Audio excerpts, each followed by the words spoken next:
addressed by a body, and the council was felt confident and interested in adding that resolution. That would be helpful. And then all the things said today I thought were amazing. I really appreciated Omar Figueroa's comments as well. The one comment that I think is really missing is right now the medical marijuana, the medical cannabis economy is spread across everyday individuals in this room. That cannabis economy, what they're calling California, is the billion-dollar industry. Where is that $1 billion? That $1 billion is right here with members and citizens of Sebastopol and Sonoma County and many individuals. And the current law only allows licensing types for cultivations of 5,000 square feet.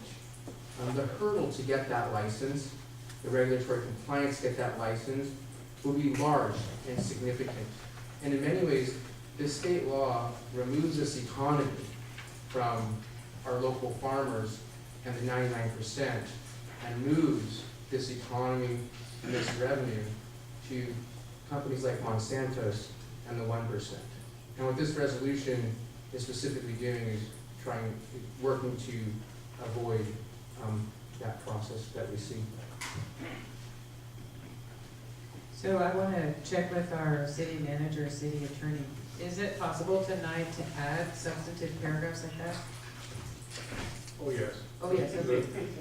The topic is generally stated in the agenda, so it encompasses a number of things to be done. Okay, that's good to know. Do you have language that you suggest for two more, be it further resolved paragraphs? You want to take a minute? Yeah, if you guys want to deliberate some more, I'll try to sketch something out. Do we have more to deliberate? I just have some grammatical arithmetic, so I can proceed or I can. Okay. So I don't think there's a lot more discussion. Do you want us to take a break and give you that chance, or can we just wait? Which would you prefer? I think we can also just direct the city clerk with our intention and allow her to finalize the wordsmithing. And we've done that before. Would that be an appropriate process to use for this? Is that ask our attorney? Yes, that would be fine. Okay, that would be easier for you, I think. Okay, all right. So,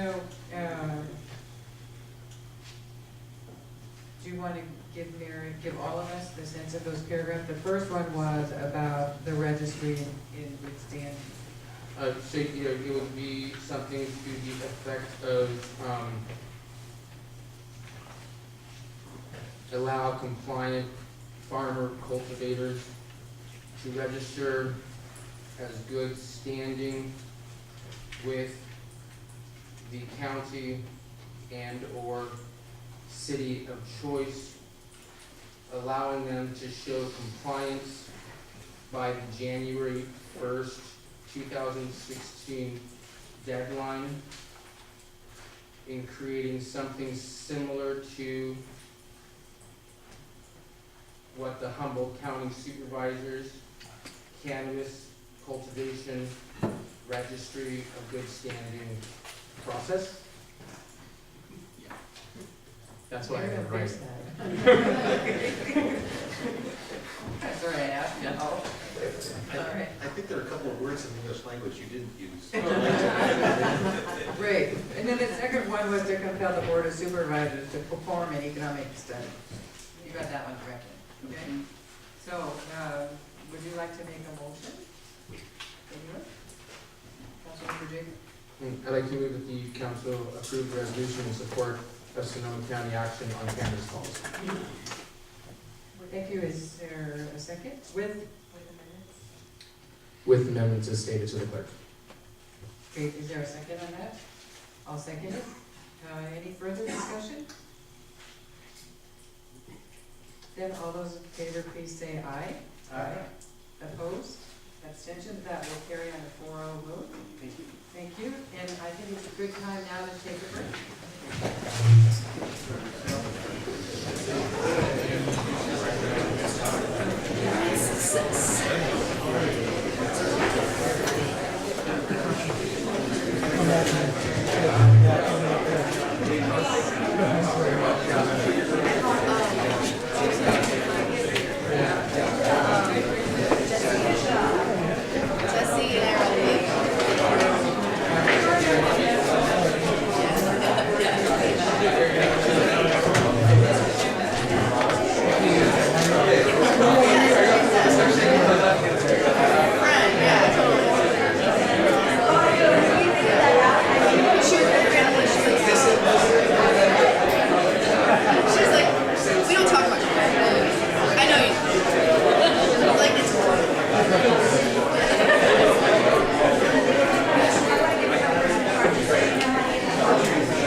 Leave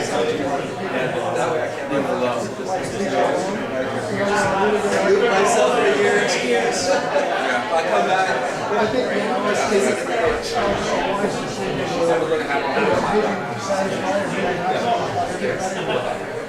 anyway, I'm just trying to. What gives you faith a wise decision would be made? Well, I want to see what the process is. Hey guys, you're up moving around. A little bit. Yeah. He's mobile now, so it's more dangerous. Don't say that. That's Yeah, I thought Jim was here for the last time.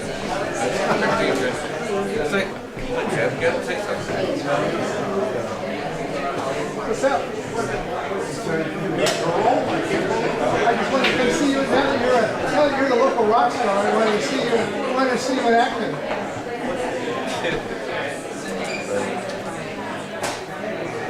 Well, I mean, thinking that.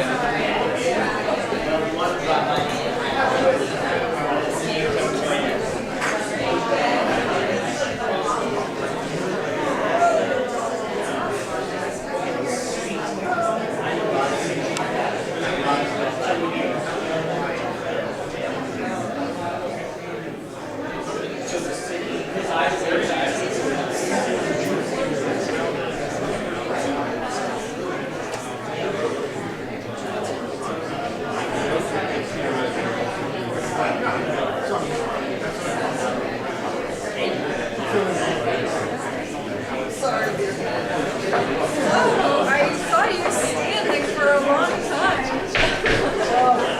From where I was, I felt like a kid actually having a direct. I think it was previous meeting.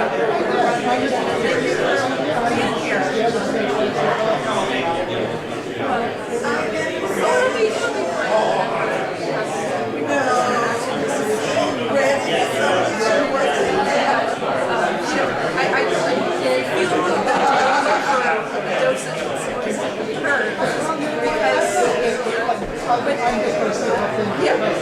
absolutely no pressure at all.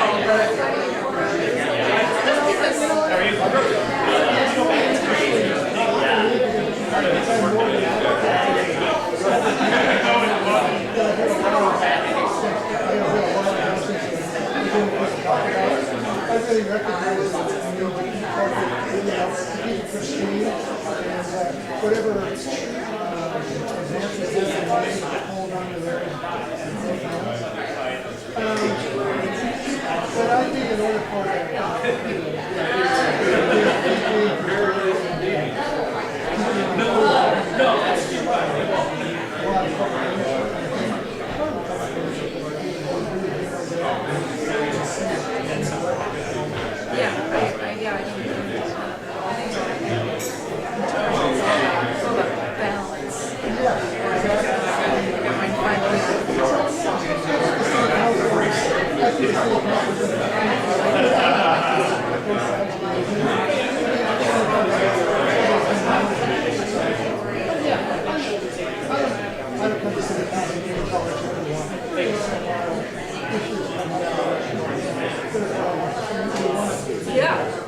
Yeah.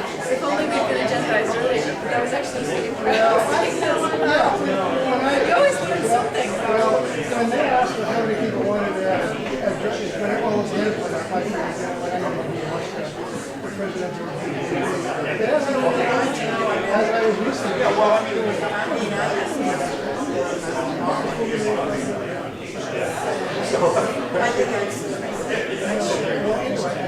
she spoke.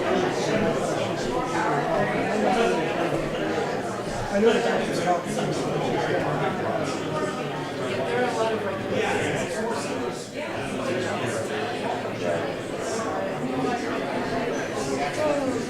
Really simple water.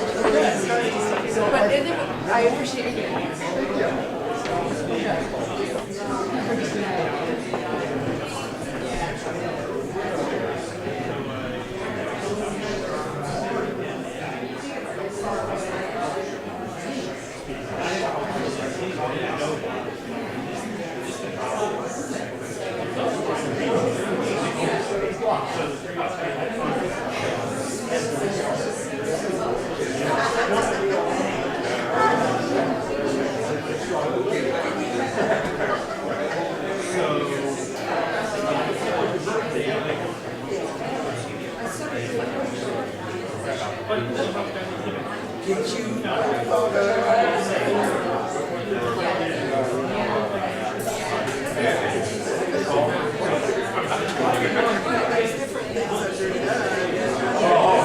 As far as I wanted to go, I was pleased with the results of that.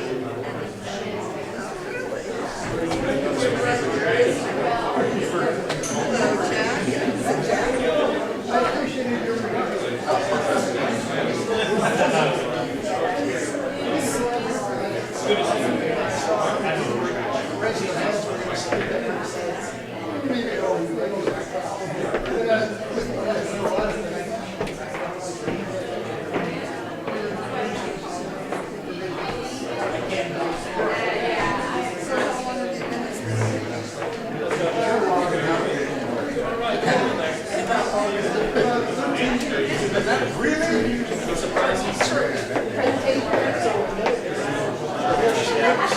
Not super, but yeah, not long.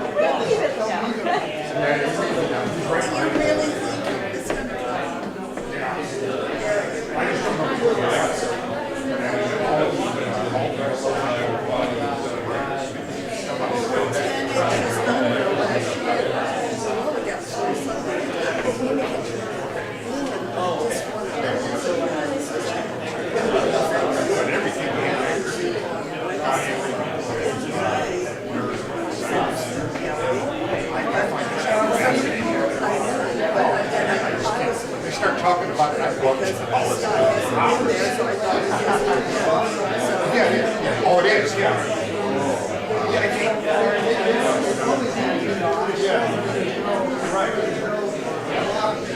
You know, that's what I mean, that's all the songs.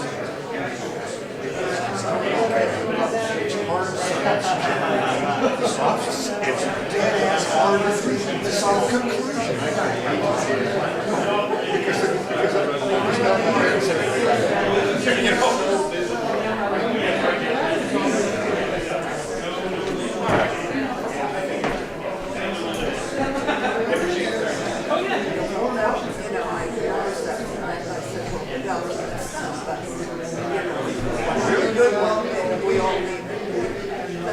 I thought that was part of it.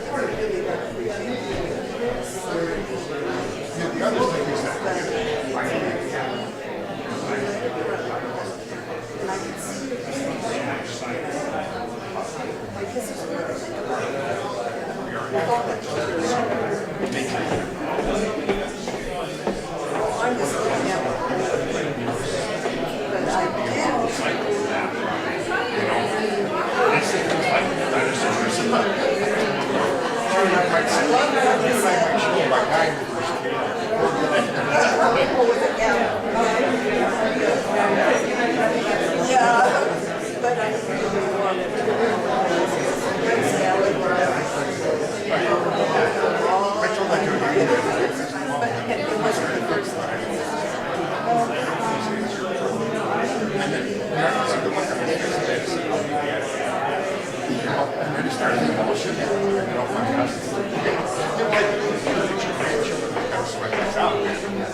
All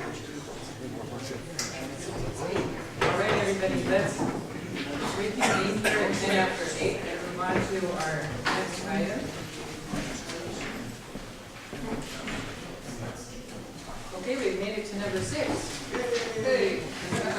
This is continued discussion about the Laguna Wetlands Reserve Management Plan and potentially action this evening on that. Although we don't have Councilmember Glass here, let's see what the four of us can do. So I will turn this over to our planning director for a report. Yes, the city council had a previous public hearing and discussion of the draft Laguna de Santa Rosa Wetlands Preserve Management Plan about a month ago, and continued that to allow time for further review and comment. So the item is back in front of you for possible approval tonight. So that's what we're recommending that you consider doing. Number of comments were made at the last public hearing. Attached to your staff report is a detailed response to particular comments that came up in that process. And the staff report itself also touches on several of the major comments, major issues. A number of them really revolve around where you draw the line, given the concept of the preserve, which is trying to protect and enhance the natural environment and support the natural functions of this little piece of the Laguna ecosystem that we have in the city limits and called the Laguna Preserve. Where you draw the line as to appropriate improvements. Staff's understanding of the city's policy in that regard is to prioritize the protection and enhancement of the natural features with human features, improvements, minimized to the extent possible, but provide low impact access, interpretive resources, and those sorts of things, but minimize other improvements. So that's the staff's understanding of the basic intent, the long-standing intent of the Laguna Preserve. And that relates to some of the issues that have come up in review of the proposed management plan. So as I mentioned, there's quite a few issues that have come up and responses that are attached to the staff report. A number of them do relate to that kind of fundamental question of improvements and which are appropriate and which are not. Issues also came up about illegal camping in the preserve. Really, obviously, this issue is so much bigger than the Laguna Preserve Management Plan. But if the city can devote additional resources to trash collection and reaching out to illegal campers and additional maintenance, there can be an improvement in the conditions that exist out there. And certainly in other contexts, the city council can try to address this issue more broadly, the issue of homelessness and affordable housing through other policy mechanisms. Some comments suggest that the plan doesn't provide adequate access. In fact, there are thousands of feet of trail in the Laguna Preserve. They are easily accessible. There are multiple points of public access. And the management plan is really trying to accept the preserve as it is and implement a few improvements and further restoration in the context of how it's been created and the city's philosophy in doing that. And there would be 2 new key connector trails that really would enhance connectivity in the Laguna Preserve. There'd also be improved wayfinding signage. So these are important improvements. The plan also calls for further efforts to see about creating a path under the new Highway 12 bridge. This is something that the city asked Caltrans to implement if possible. They, as did the County of Sonoma Parks Department and the Open Space District and the Laguna Foundation. It didn't happen as part of that project, but that doesn't mean the show is over, and this plan calls for still working on that. One issue that came up was about kayak access. In our review, well, there could be some sort of improvement for a put-in area. That is possible right now. There are various points where people can put in a kayak. However, the scope of what you can do, given shallow waters, intruding willow branches, the city's own floating bridge, the Highway 12 bridge, you really can't go more than a few hundred yards typically, except in extreme flooded conditions. So, well, it would be possible to create some sort of official, formal put-in spot. Our view is it would be of little actual benefit. Also, there's been some comments about the open space district and the easements that the city agreed to when the district assisted the city in purchasing and improving several of the preserved properties. Throughout this process, the consultant team and city staff have received input from the district, and, including on specific concepts. And so what is recommended, we believe, is consistent with the easements, and we believe the district is comfortable with the current draft. So, and then the staff report also highlights the issue of maintenance and additional resources. This is not a commitment, adoption of the plan would not be a commitment to providing those resources, but it certainly does highlight a need that's pretty, in the context of the city's budget, is pretty substantial. And we expect that in the budget process, there'll be further discussion of possible budgeting to improve maintenance of the Laguna Preserve. So with that, I'll stop. Our consultant team is here if you have questions for them, and we recommend adoption. Thank you. I thought I might give the consultant team an opportunity to present if you guys wanted to, a couple of you here. If you just want to handle questions, you're welcome to stay and do that. I appreciate your coming. Yeah, I think we made our presentation last time. I don't know about others, but I'd be comfortable with just looking for questions. Okay, so if we have those, we'll get to you, right? Tonight's meeting, we also have the opportunity for further public comment. So let me see if the council has any questions of staff or the consultant group right now, and then we'll go to public comment if anyone wants to address this issue and bring it back to the council for discussion. So are there questions? We'll start with you, Councilmember Jacob. Hello, thanks for coming back. I want to start by saying thank you for your hard work on this plan. I see the work, and I appreciate your energy that you put into our preserve. So thank you.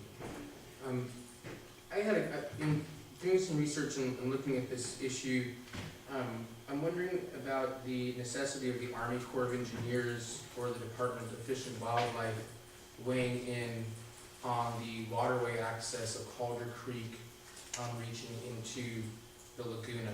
I know this was a significant issue in the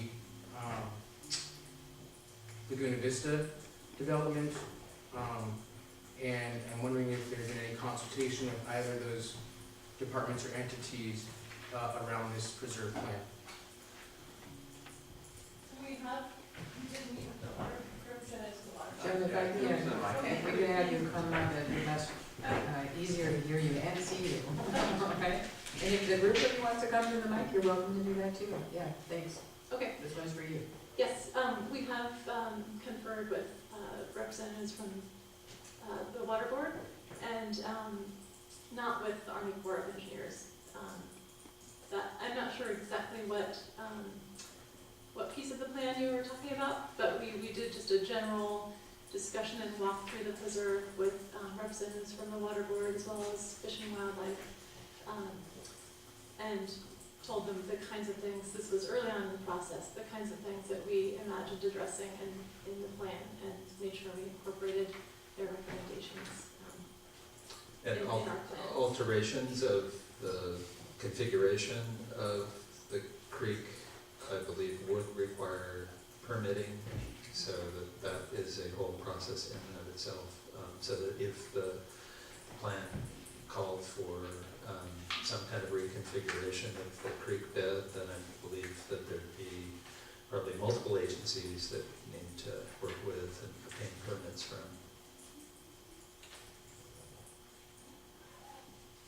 So does that mean like undergrounding the creek, or does that mean, the work that was done by the volunteers before, where they sort of removed all the unnatural, naturally occurring vegetation, or the invasive vegetation, and sort of change it from a wildlife space to a recreation space? Well, I don't know if that work went that far. The picking up trash is normally something you wouldn't need a permit for, and some removal of invasive species also can be considered routine maintenance. But it's we had one discussion with the Regional Water Quality Board about the invasive, because sometimes they're located right on the stream bank, for example, and so you may be disturbing or causing siltation by removal, and how are you going to do that? And I believe that they talked to us about a process, not difficult, where we could get their approval kind of generically for that kind of activity. But things like changing where the water flows, so creating, like channelizing it in a different fashion, perhaps not so straight line, that would need permit approval. That has potential implications, a lot of different implications. There are processes for that. Our plan does not propose that for Calder Creek.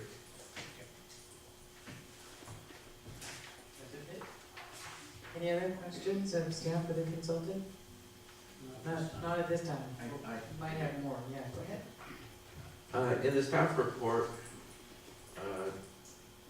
right above key issues, there's a paragraph that says revisions to draft plan. The last sentence says, and an updated version of the plan includes recommended revisions. Is there a more current version of the plan than we have in our possession? No, that is the current version, and so there were changes after the Planning Commission hearing and their input.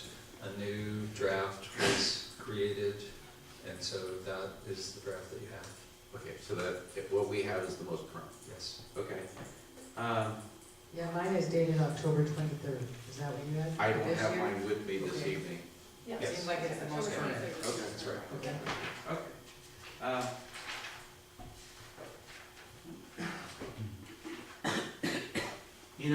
In the process of evaluating this and adopting it, perhaps, is there any kind of time constraints we're under? Are we on any timeline? No. Okay, so we won't have to have this adopted to qualify for some funding sources, or? No. Okay, I know you alluded to a $500,000 grant. Doesn't hinge on this at all. It does not. Okay. See, next question. Where's that grant? Did you mention something about a grant? What? Did you mention something about a grant? Yeah. I missed it. And did you want to clarify that? The grant deal? Yeah, the city staff and the Laguna Foundation collaborated on a River Parkways, a state grant program that of nearly asking for a grant amount of nearly $500,000, and it basically looked at the kinds of restoration and wayfinding improvements and other features that are talked about in the draft plan, as as a basis for the kinds of improvements that if we got the grant, that we would try to make. If I might add, I think there's certainly no hard and fast deadline that this plan is working under, but there are additional grant opportunities upcoming via bond sales for the state and other mechanisms that certainly we hope to apply for in partnership with the city and help find funding for this plan. And it having a fully adopted plan would certainly That's right. go further than a draft plan still in review in terms of you know, couldn't speak to whether or not that would be the one unique point that would push a grant application over the expert success, but certainly an adopted plan would be stronger than a draft plan in terms of grant applications. I know when we initially discussed this plan, and certainly the last time we discussed this plan, I had made a request that a matrix be prepared that showed what agencies were responsible for what areas, which agencies had jurisdictions over which areas, because I mean, frankly, the way we bandage these agencies around, sometimes I think it's conjecture as to who's responsible, like who do we have to pick up the phone and call? And without that, it's just a mishmash of, I want to move a garbage can, how many agencies do I have to talk to? I think without that, we're working in the dark. Because as we want to make improvements or things like that, so that's a question is like, do you know if there's any forward progress on that or any intent to deliver that? I know we talked about it.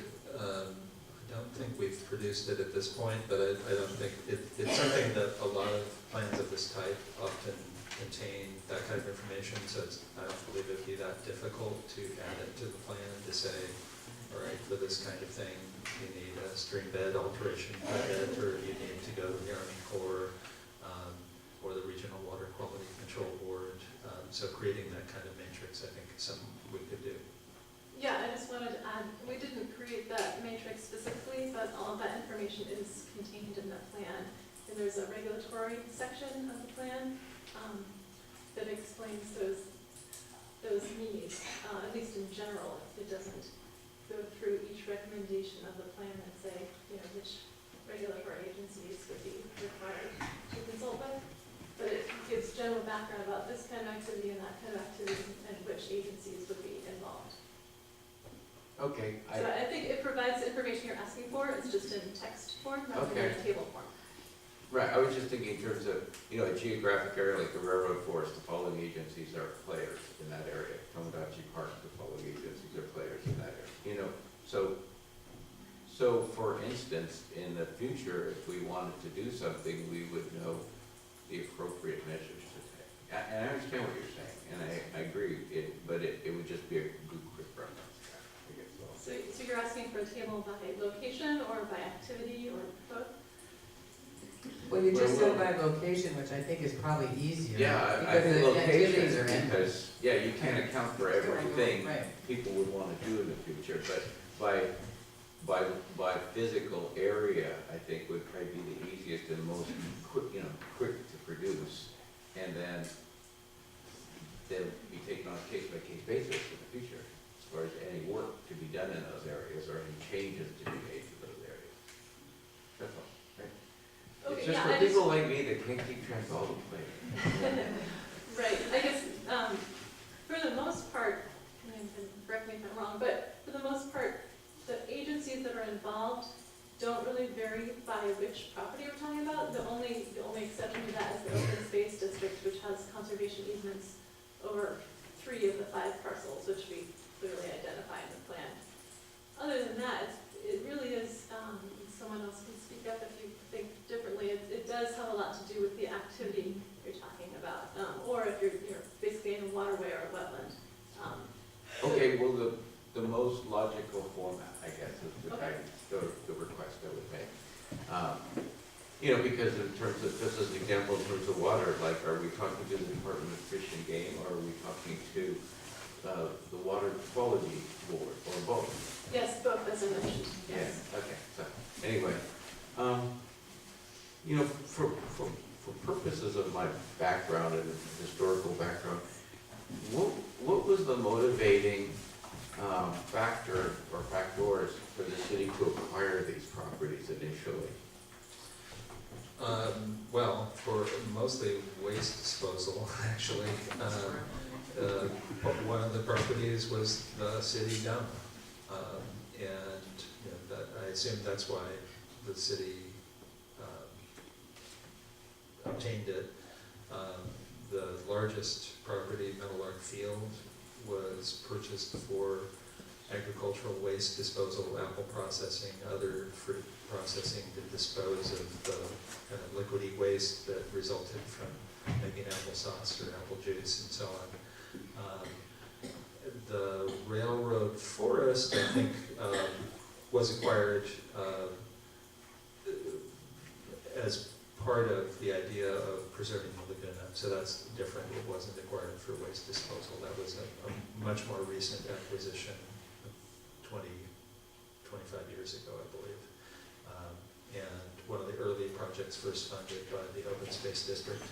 And then the Tomodachi Park, Village Park property, again, I think the motivation for acquiring that property was consistent with the idea of what we're going to preserve and protect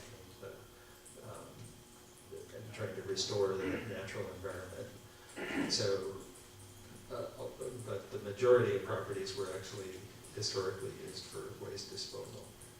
Who had jurisdiction over Tomodachi Park and Railroad Forest prior to the city's purchase, the cooperative purchase? The railroad forest, I'm not sure who the prior owner was. It might have been a railway entity. I wasn't here then. And a private party owned and operated the Village Mobile Home Park that part of it previously. All right. I think that's all the questions I have for right now. Thank you. Okay, any other questions before we welcome the public? I wanted to mention too, that we have on the table here a copy of the dealer's recommendations. I had Mary print this so we all had color photographs and could bring this. And also an email that Councilmember Slater forwarded through Mary to, from Jean, I hope I'm saying her last name, Jean Reeves. So that material has been provided to us as well for tonight. So if I can, I'd like to welcome anybody from the public who'd like to speak. And we'll do that. Mary's going to set our timer at 3 minutes. And why don't we just start? Rainey, if you're willing to be first. Thanks.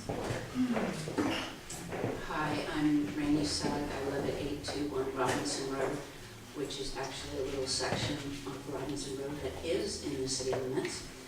And Calder Creek runs through my front yard. I've lived there for 30-something years and have tried very hard to restore my little section of Calder Creek, which has not been easy because it floods quite often, although not in the last 4 years. I am here to thank you for doing this management plan. I am one of about 80 docents that volunteer for the Laguna Foundation, and we bring over 1,000 students to the Laguna Preserve every spring and share the wonders of wetlands with them, these young students. And I know that all of the docents would appreciate any improvements and enhancements that the city could do to the preserve. Maintenance is a big issue, and it would be great to have some funds to clean up all the people that use the preserve's trash and dog scat and everything else. So, you know, the Laguna really needs us. As Kenyon was saying, you know, our communities have pretty much turned their back on the Laguna for years. They dumped the trash, there was sewage disposal, you know, they cut down the riparian corridor of beautiful oak trees along the banks. And all these activities have allowed invasive species to come in and outcompete our native vegetation, which the wildlife and the birds depend on. So I think this plan is, it's a good balance of human use, I mean, it's in, it's in the city limits. People are gonna go there. But it's a good balance between restoration and human use. And, the Laguna is not a functioning ecosystem. It's not a healthy system.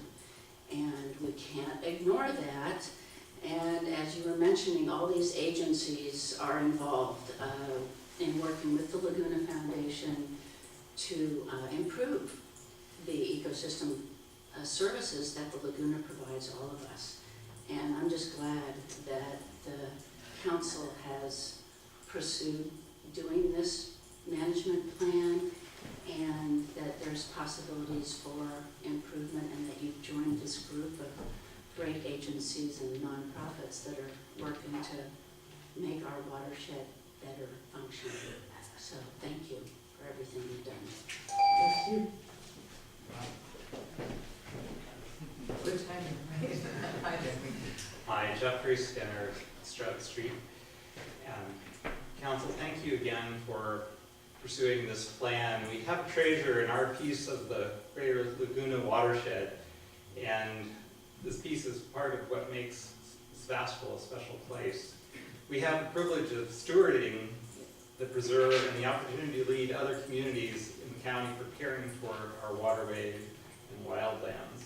I've already submitted numerous comments about the plan and discussion, so I won't go over all of those points again. You have a lengthy document from me. But I would like to emphasize a few and make an additional one.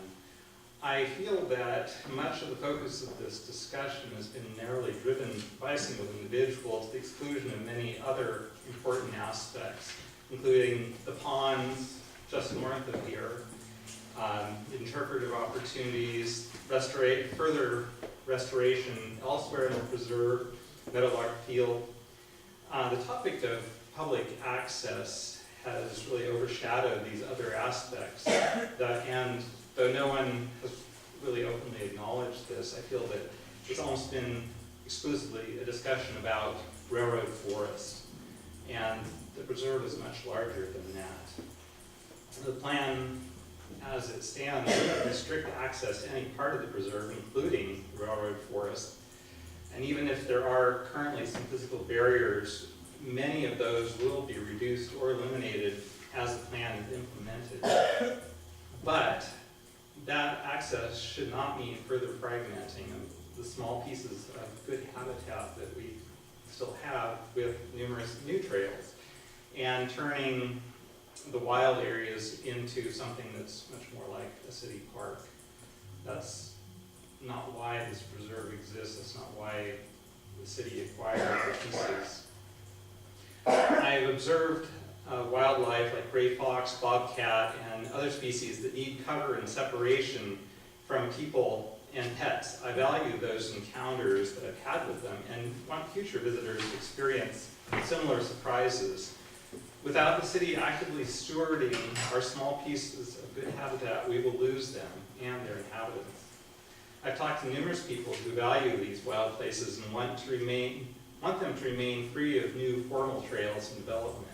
They perhaps haven't come to all the meetings or spoken up as loudly and persistently as others, but their voices need to matter also. Please keep their wishes and the conditions of the easements in mind as you consider adopting the plan. Thank you. Thank you for speaking. Hi, Jane, welcome. Jane Nielsen, an outlier from far west, Burnside Road.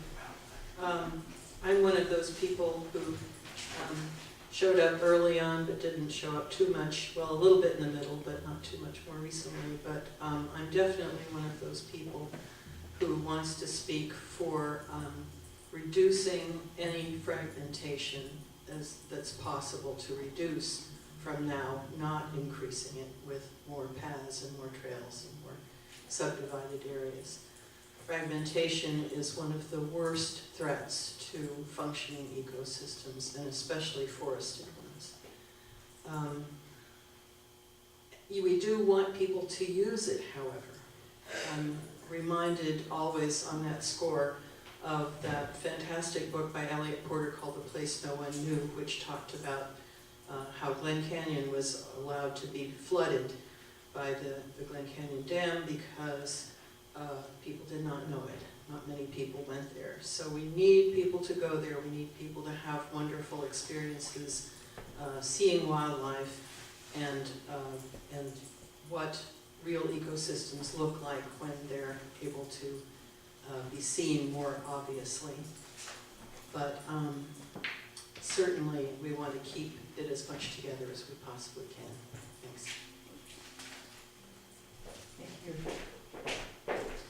Good evening, Eric Wyckoff. Nice to be here and see you again. I spoke at the last meeting. And yeah, I do have very specific interests around railroad forests.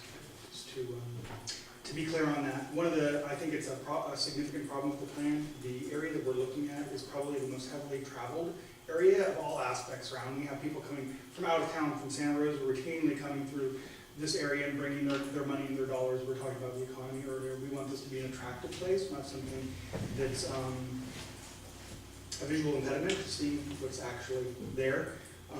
I don't like the fact that it talks about doing things in quarters. I think at this time, we should move forward and try to do at least 50% of the recommended things. I'm not saying do more than what's recommended, just simply do it faster. The orchestration of a large volunteer force out there, if they have to come back 4 times, we're down the road, and that's just, as you all know from cost overruns and time overruns, it's just too long to wait.